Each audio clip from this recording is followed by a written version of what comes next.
Ella es la doctora Gisela Parra.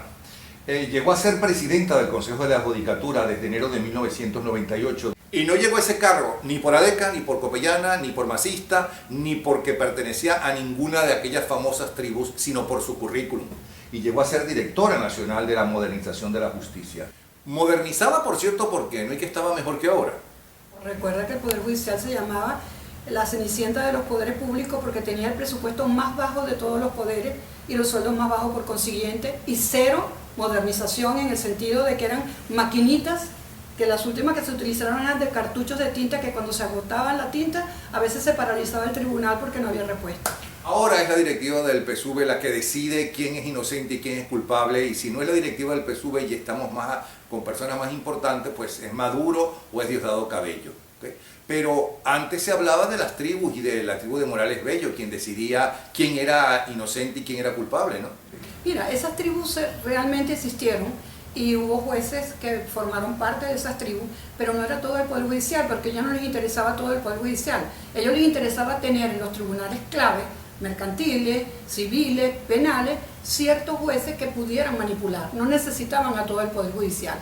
Hoy nadie destituye por temor, por miedo, porque están comprados o como usted quiera al dictador de turno y a su mano derecha a Diosdado Cabello. Ni nadie mete preso a José Vicente Rangel, por ejemplo, como ayer tampoco lo metían. Pero ayer destituían a un presidente como Carlos Andrés Pérez y nada menos que Acción Democrática en el Congreso Nacional y los magistrados a su servicio en la Corte Suprema de Justicia por algo que era legal, la partida secreta.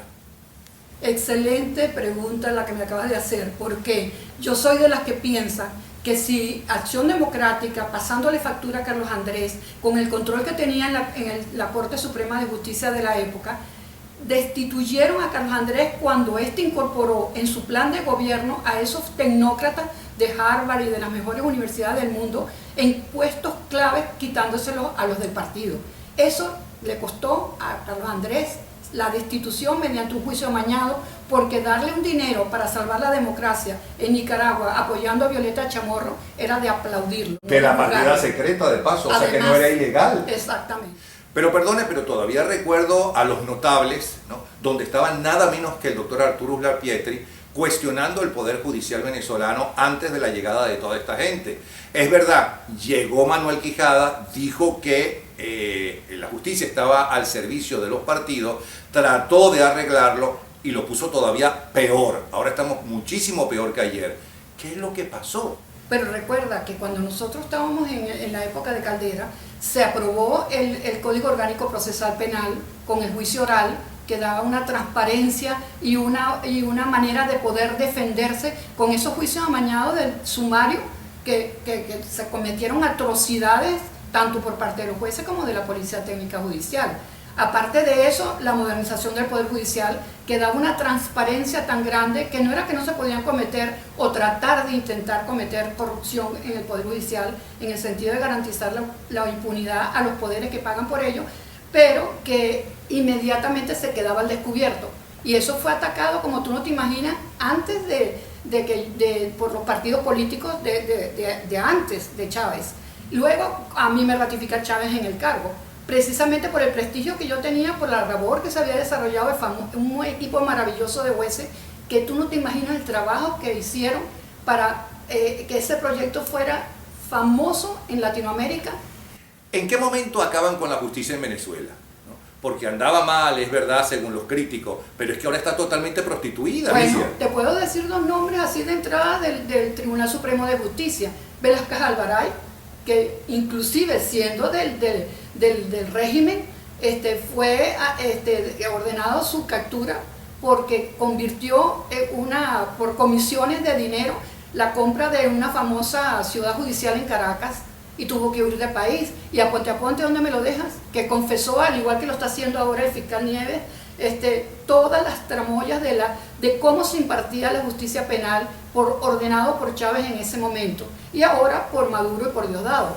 Tengo que entender que más podía las tribus y Acción Democrática que el propio Tribunal Supremo de Justicia. Lo digo por la destitución de Carlos Andrés Pérez.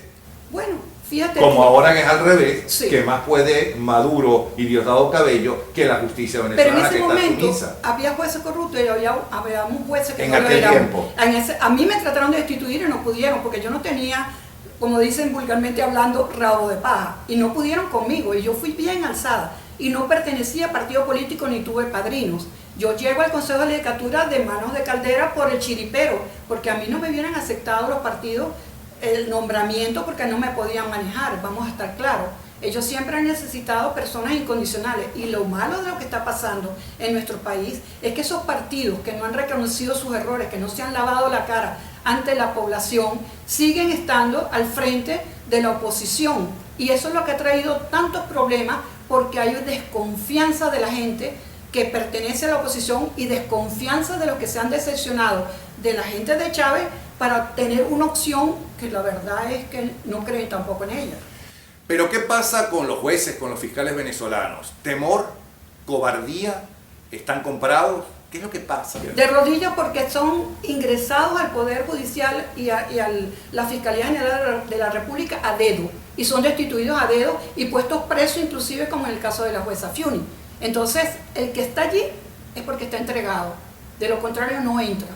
Ese es el grave drama del Poder Judicial totalmente controlado como nunca lo fue antes, porque antes había ciertos jueces que respondían a los partidos políticos o a ciertos controles de poderes económicos, pero ahora no, ahora todo el que está allí sabe que obedece a las órdenes cuando le tocan los casos que son de interés del gobierno o son destituidos de inmediato si es que no van presos. Pero entonces, ¿qué puede hacer el pueblo venezolano? ¿Qué puede hacer Venezuela con la justicia? Porque Primero que nada, ni con el PSUV, ni con ADE, ni con COPEI, ni con el MAS, bueno, porque primero- todos son lo mismo, quieren el Primero poder que de nada, la yo justicia. creo que hay que darse cuenta de una vez por todas que nosotros en el Poder Judicial no somos la cenicienta de los poderes públicos, somos el poder más importante que puede tener un país para que se llame que vive en democracia, porque el fiel del Estado de Derecho, el que hace realidad viva el Estado de Derecho, la defensa de los derechos humanos de las personas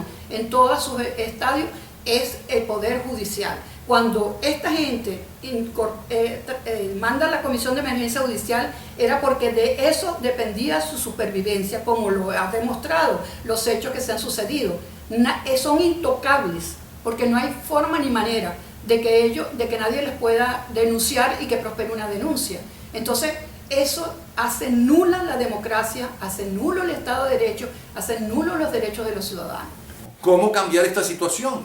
Primero que nada, recuperar la democracia en el país. Nosotros tenemos que salir de este régimen y una vez que recuperemos el país, que venga una nueva cúpula de políticos nuevos, honestos, probos, que de verdad quieran reconstruir el país con la incorporación de toda de la unidad nacional del país, de toda la fuerza viva del país.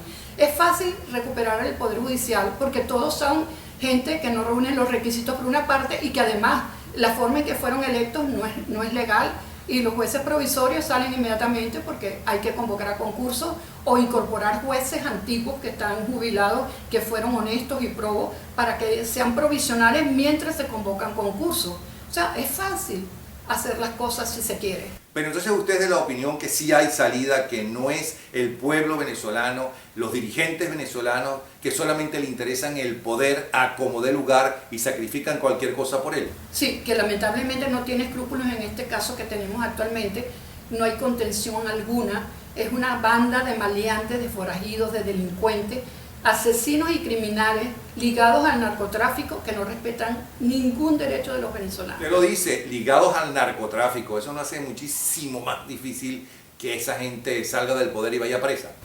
La pelea es peleando, Napoleón. Lo que no se intenta, no se logra. Y nosotros tenemos gente muy valiosa y yo sí tengo fe en mi país. Por eso estoy luchando.